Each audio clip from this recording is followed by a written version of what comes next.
guys, welcome back to my channel. Today I'm going to be sharing with you my pregnancy update for weeks 5 and 6. I am currently 7 weeks and 4 days, I believe, and so I'll share with you my 7-week update in my next video. But for this video, we're going to be talking about the last 2 weeks. They have been really rough.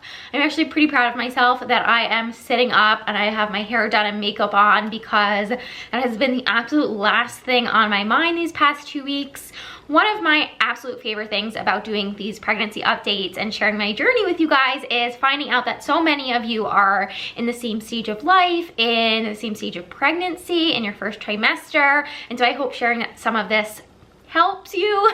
Maybe we can connect and relate on certain symptoms and things we're walking through. So yes, let's jump into the update for weeks 5 and week 6. Weeks 5 and 6 were definitely both defined by nausea and exhaustion. Those are like the two hand-in-hand symptoms that have really been ruling my days, my day in and day out. Come in waves. The degree to which I am experiencing them varies every day, but for the most part, weeks 5 and 6, I was experiencing a pretty moderate amount of nausea and a pretty severe amount of exhaustion. So for week 5, I wrote down I was very thirsty. That's when the thirst kind of kicked in. You'll hear a lot of pregnant women talk about how thirsty they are, how dry their mouth is, and that was when I first experienced that like absolute need to drink a lot of water. I actually have to talk a little bit slower to be a little calmer, because I find that now when I talk too quickly, I start to feel a little bit nauseous. Moody, that's been a fun one. The hormones have started really kicking into high gear. My husband will tell you. Yeah, just moody. Something can set me off really quickly. I wouldn't say I'm a moody person, but I do like things a certain way, and I am, like my feathers are easily ruffled sometimes, and that's definitely something that I need to work on. But I find that during pregnancy, that's like even more so, and I just have to be aware of those moments and take a deep breath and like move on and move forward. I wrote not sleeping well, getting up 3 to 4 times during the night. So this is a symptom that not only has been ruling my life for the past 2 weeks, but also into week 7 now. This has been a really tough one.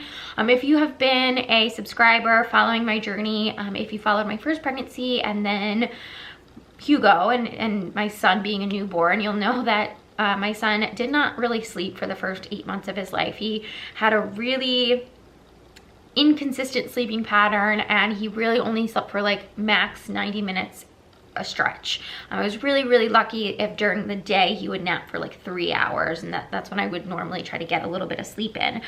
But for me, not sleeping throws off everything else. If I am not sleeping well, I'm gonna feel more nauseous. If I'm not sleeping well, I'm gonna be more moody. I'm gonna feel more exhausted, etc. And so in weeks 5 and 6 and now, this sleeping is erratic and unpredictable. Something that I've been experiencing really intensely, and I was experiencing it a little bit in week 5 and pretty intense in week 6, that I'm just gonna mention now, is restless leg syndrome. Please, some people have, I mentioned it on Instagram, and some people gave me their suggestions, and I am gonna mention it to my doctor when I go to my very first appointment in just a few days. I'm so excited. But restless leg syndrome has been so tough on me this pregnancy, and I really don't remember getting it that bad with Hugo in my first trimester. I think I had it a bit in the 3rd trimester, but definitely not in the 1st trimester. And there are some nights where it keeps me up all night, and I don't really get to sleep until like 3 or 4 a.m. and then if it's my morning to get up with Hugo, I'm up at 6. And so that's been probably the toughest thing, and that's the thing that like has taken the biggest toll on my body, more so than the nausea, because I find that like my nausea isn't quite as bad if I get a good night's sleep. So if you know, or if you've tried anything that's helped with restless leg syndrome and you've experienced that, please leave it down in the comments, because I'm sure if someone else is experiencing it, they will want to know that too. So yeah, the nights have just been rough. I haven't been sure, like some nights I get a really good night's sleep, or like I'm only up once or twice, and other nights I don't sleep at all, you know. It's tough. Those nights that I do sleep. I treasure them. And looking at the positive side of what we are currently all living through, the crisis we're all living through, my husband is home, and so if I am tired and I do need a nap or I need to lay down, I can. Whereas if things were normal, he would be at work and I wouldn't be able to do that, or like I wouldn't be able to get as much rest. So that's something like super positive. That's something like I'm really trying to appreciate and take in. Wrote also have to go to the bathroom all the time, not as bloated as earlier.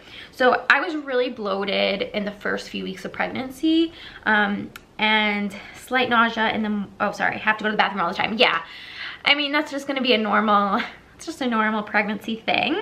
I also wrote down slight nausea in the morning and afternoon. Week 5 was that slight nausea. Week 6, and I mean, I get there, but week 6, I felt nausea all day, and that's what I've been feeling. I've been feeling nausea all day. It doesn't matter if it's the morning, in the afternoon, or the night, which is so different than Hugo's pregnancy, because with my son, my first pregnancy, I only really experienced nausea in the evening. And I mean, don't quote me on this, I'll have to go back and watch those pregnancy updates, but I feel like my nausea wasn't as bad in the beginning, and it was bad for a few weeks, maybe like 8, 9, 10, 11, and then it sort of tapered off as I entered into the second trimester. This time around, wow, I have been experiencing nausea, just like a steady nausea all day. Just been tough, and I've had days where it's more severe than others. Now, I will say, and I'm so appreciative that my nausea isn't debilitating and that it's not so overwhelming that I can't function. I haven't thrown up yet, which is amazing. I haven't had to go to the hospital. It's very uncomfortable, but again, it's not unmanageable. So I'm just hoping and praying and keeping my fingers crossed that that remains the same and that hopefully it goes away in a few weeks. I will mention it to my doctor, but I'm sure she'll just tell me to, like, have ginger and relax. And so fingers crossed. I wrote slight food aversions, but maybe it's just coming from the smell. So I did notice in week 5 a heightened sense of smell that has been consistent for the past few weeks. Slight food cravings, I wrote pancakes, sauerkraut, which now even thinking about them makes me a little bit nauseous, and I wrote needed saltines and lemonade. Even just talking about food, like, that gives me that feeling in my throat. Ooh, don't like it. So yeah, week 5 was the week that I sent Jeff out and asked you guys on Instagram if you had any suggestions for nausea, anything that we should stock up on. And you guys had said, sorry, I'm trying so hard not to like get sick. And you guys had said, saltines, ginger candies, hard ginger candies, lemonade. So we picked up all of those. He also picked me up some peppermint tea. And yeah, those things were very helpful in week 5. Now I mean, I had a little bit of lemonade today and it's fine. It doesn't really help with the nausea right now, but it is delicious, so that's cool. Yeah, the only thing right now I find that helps is brushing my teeth and like that taste of mint in my mouth.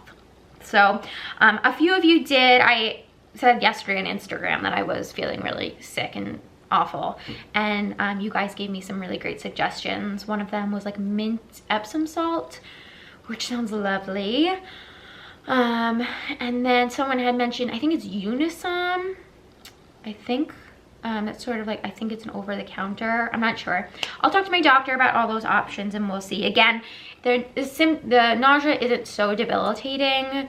And if the doctor thinks that I can just like muscle through it, then I will be a champ and I will try my best. Let's go into week 6 symptoms.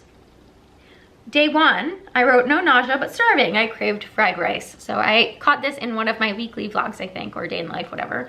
That I was so happy that I wasn't experiencing nausea because it was the first time in like over 7 days that I hadn't, and I felt really good.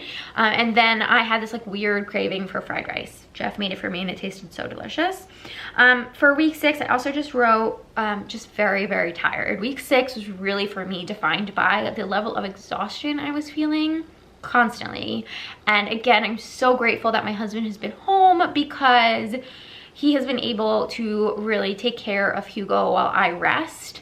And that is just, it's so amazing. I've been taking 2 naps a day. Now, like I said, I'm 7 weeks and like 4 days. I've been trying not, I mean, yesterday I was like out for the count, but from the afternoon on, I was just in bed all day. I felt so sick.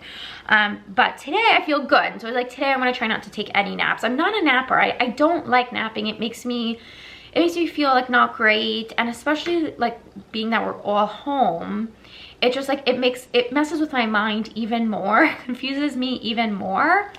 So I'm trying not to nap now, but for week 6, I was taking like 2 naps a day. I couldn't survive without napping. I wrote 6 weeks, 6 days I didn't nap, and that was like a huge milestone for me, that I had 1 day in there that I didn't nap.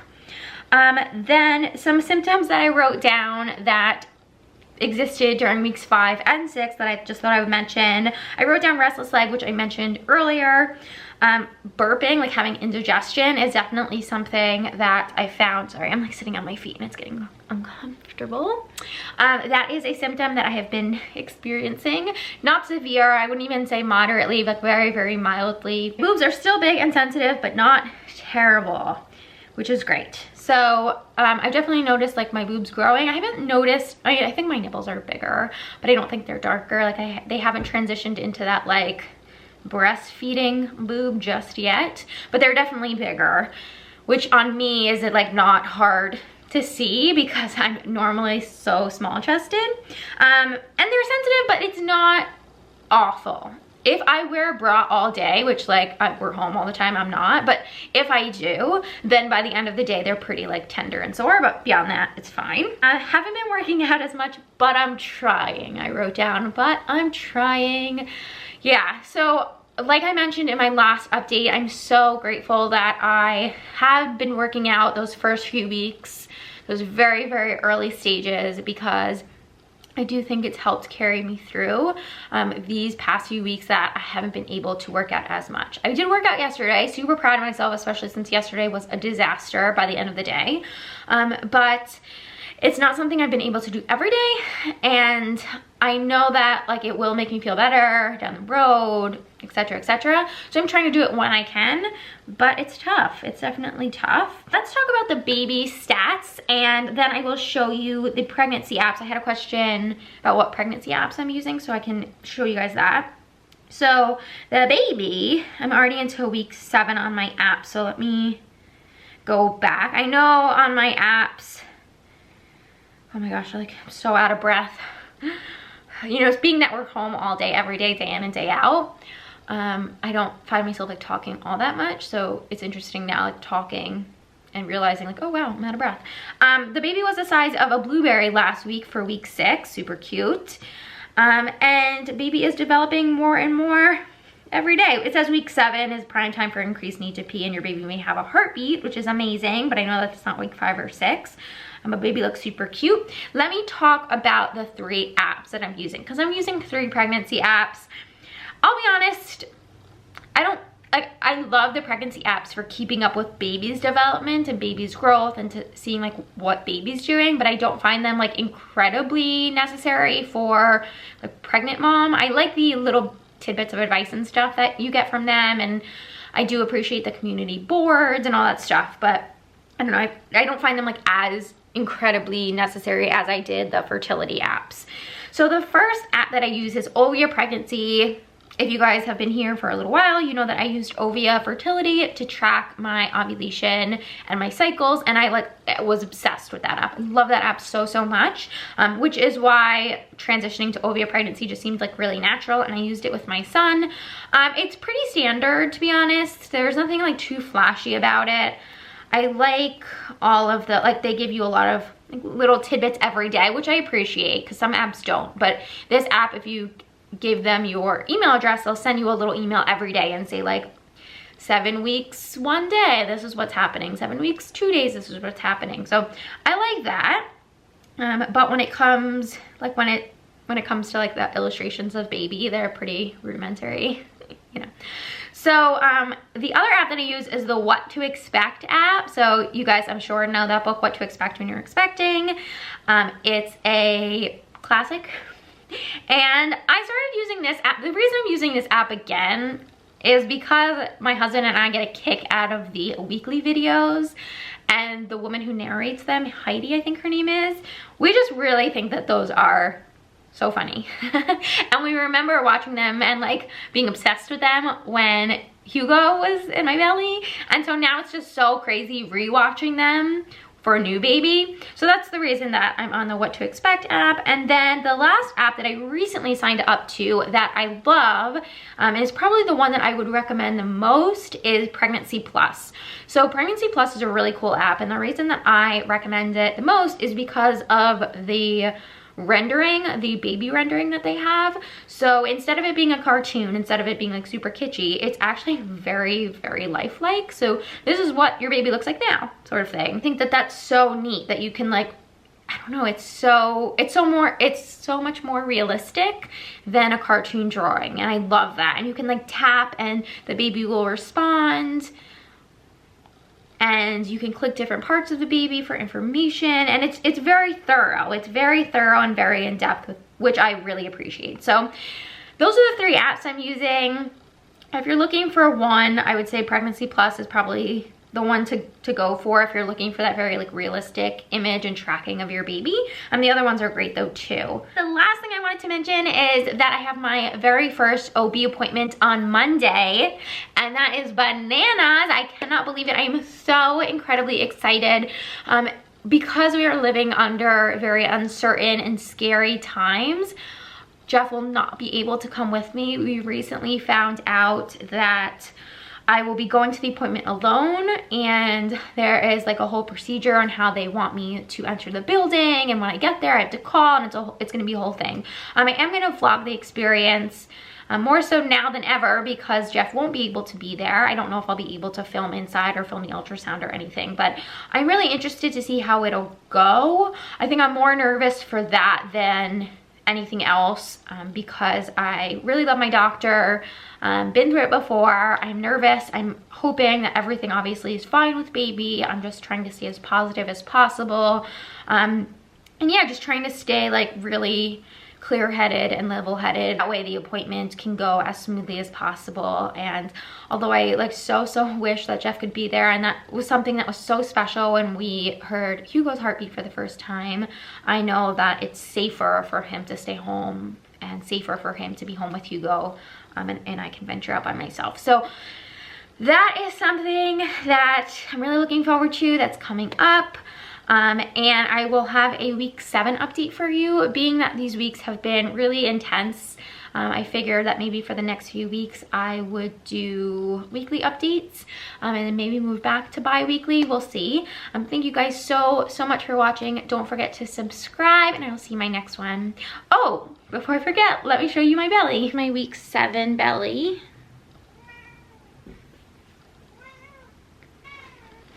On the side.